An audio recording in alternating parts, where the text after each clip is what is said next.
Friend, বিকালে চায়ের সঙ্গে একটা মুখরোচক খাবার বানানোর জন্য আমি কয়েকটা মুংফলি কাঁচা মানে চীনাবাদাম ভেজে নিলাম, আর কয়েকটা তিল ভেজে নিলাম।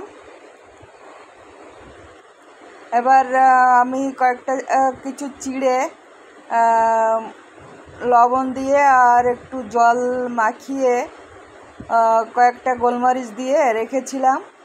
এবার এটাকে আমি শুকনো খোলায় ভেজে নেব। দোভাজা চিড়ের মতনই হবে। তেল দিয়ে ভাজলে ওইগুলো তো ফুলে ফুলে যায়, এটা ফুলে না, তো মুচমুচে হয়, খুব ভালো লাগে খেতে।